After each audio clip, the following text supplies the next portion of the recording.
Il est 9h30 sur Europe 1. C'est l'heure du journal des médias avec Guillaume Janton. Et à la une ce matin, une nouvelle polémique autour de Vincent Bolloré. L'imitateur star des Guignols parle pour la première fois depuis l'annonce du passage de l'émission en crypté. Et enfin, la grille de rentrée d'Énergie 12 se précise.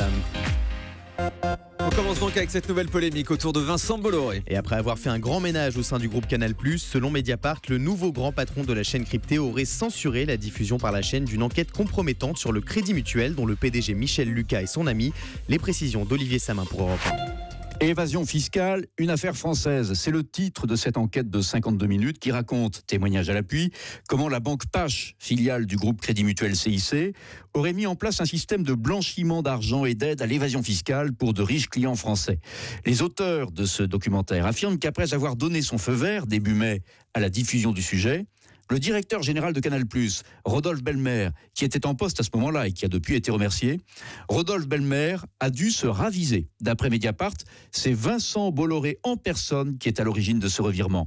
Il aurait téléphoné à Rodolphe Belmer pour lui demander de bloquer la diffusion au nom de ses liens d'amitié avec le patron du groupe Crédit Mutuel CIC, Michel Lucas. Rodolphe Belmer, avec qui nous avons pu échanger hier soir, ne confirme pas l'existence de ce coup de fil de Vincent Bolloré. Mais pour l'un des auteurs du film, le journaliste Nicolas Vescovaci, la présomption est forte. Il y a un faisceau d'informations qui nous laisse penser qu'il y a eu une intervention de deux grands patrons. L'un qui est accroché dans un reportage que nous avons réalisé, et l'autre qui est le diffuseur, c'est M. Bolloré. Alors, élément troublant, plusieurs acteurs de cet épisode ont depuis été mis sur la touche. Rodolphe Belmer, qui a été évincé de son poste de directeur général par Vincent Bolloré, mais aussi la société qui a produit le film, la société KM Productions, qui était également en charge jusqu'à ces dernières semaines du Grand Journal et dont le contrat pour cette émission n'a pas été reconduit. Voilà, et depuis ce reportage a été vendu à France 3, donc il sera bien diffusé à la télé dans l'émission Pièces à conviction. Yves Lecoq, l'imitateur phare des Guignols, parle pour la première fois depuis l'annonce du passage de l'émission en crypté. Celui à qui on doit notamment la voix de PPD a déclaré sur MFM que ce passage en crypté enlevait de l'influence aux Guignols. Il a déploré, je cite, une mise de côté de la part de la nouvelle direction de Canal+. Yves Lecoq s'est aussi exprimé au sujet de l'éviction des 4 auteurs historiques des Guignols et écoutez ce qu'il déclare.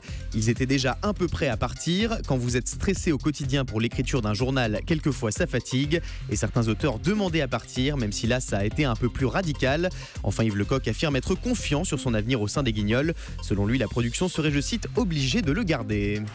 C'est officiel, l'animatrice Karima Charny rejoint Énergie 12 à la rentrée. On vous l'annonçait depuis plusieurs semaines, l'ancienne animatrice de W9 et candidate de la Star Academy va rejoindre Énergie 12 la saison prochaine pour y animer une émission People en Access Prime Time. Ce magazine traitera également de l'actualité web, ciné, télé et il proposera des lives d'artistes français et internationaux selon un communiqué publié par la chaîne. Rappelons qu'Énergie 12 souhaite viser un public plus familial à la rentrée avec les émissions de Jean-Marc Morandini, Benjamin Castaldi, Valérie Damido et donc Karima Charny. La page Facebook de Jean-Pierre Pernaut a été suspendue suite à un commentaire acide sur le roi d'Arabie Saoudite. Alors qu'il est actuellement en vacances au bord de la mer, le présentateur du Trésor de TF1 s'est exprimé sur son compte Facebook pour pousser un coup de gueule contre l'État français qui a déployé un important dispositif de sécurité à Valoris, là où le roi d'Arabie Saoudite passe actuellement ses vacances. Un dispositif qui gênerait les vacanciers dont fait partie Jean-Pierre Pernaut. Écoutez ce qu'il écrit. Interdit de conduire en tongs en remontant la plage, de fumer sur la plage voisine, d'approcher de la côte en jet ski, etc. Ça donne bougrement envie de partir ailleurs ou de filer un grand coup de balai dans toutes ces règles à la con. Petite précision, je n'ai rien contre la privatisation momentanée d'une plage pour un chef d'État, mais en même temps, pourquoi être si tatillon avec les gens qui y entreprennent et avec les touristes normaux ? Suite à ce commentaire, Jean-Pierre Pernaut n'arrive plus à se connecter à son compte Facebook, c'est ce qu'il a confié au site France TV Info. Le CSA critique la présentation d'Anne-Sophie Lapix suite à un débat sur France 2 dans Mots Croisés. Le 4 mai dernier, Anne-Sophie Lapix recevait Robert Ménard dans Mots Croisés à l'occasion d'un débat sur la famille Le Pen. Le maire de Béziers avait alors évoqué des statistiques collectées au sein des écoles maternelles de sa ville, reposant sur une distinction entre les élèves qui seraient de confession musulmane ou non. Dans un communiqué publié ce matin sur son site internet, le CSA a indiqué qu'il regrette qu'Anne-Sophie Lapix n'ait pas insisté davantage sur le caractère discriminant des propos de Robert Ménard à l'égard des personnes de confession musulmane, ainsi que sur l'illégalité des pratiques revendiquées par celui-ci. Le conseil a également rappelé aux responsables de France Télévisions l'exemplarité dont le groupe public devait faire preuve dans la lutte contre les discriminations. Harry Roselmack a des projets au cinéma. Après avoir lancé sa marque de cosmétiques le mois dernier, Harry Roselmack aurait un projet de long métrage. C'est ce qu'il a confié au site de TV Mag. Dans ce film, il souhaite, je cite, s'intéresser aux gens et montrer leurs histoires. C'est ce qu'il a expliqué sans en dire plus sur le scénario. Rappelons qu'Harry Roselmack est avant tout journaliste et qu'il présentera 7 à 8, mais aussi la déclinaison de l'émission 7 à 8 8 Life à la rentrée sur TF1. Un autre animateur va jouer cette fois dans une fiction. Il s'agit de Michel Drucker. Le présentateur de Vivement Dimanche fera bientôt une apparition dans Parents, mode d'emploi, le programme court de France 2. C'est l'acteur Arnaud Ducré qui l'a révélé sur son compte Twitter en postant une photo aux côtés de l'animateur vedette de la chaîne avec ce commentaire: un guest et pas des moindres, la grande classe. Parents, mode d'emploi est diffusé chaque soir à 20h40 sur France 2.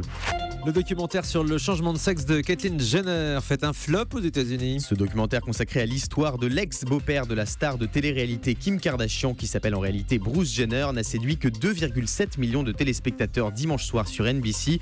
On est bien loin des 17 millions d'Américains qui avaient regardé l'interview événement de Caitlyn Jenner sur ABC il y a quelques semaines.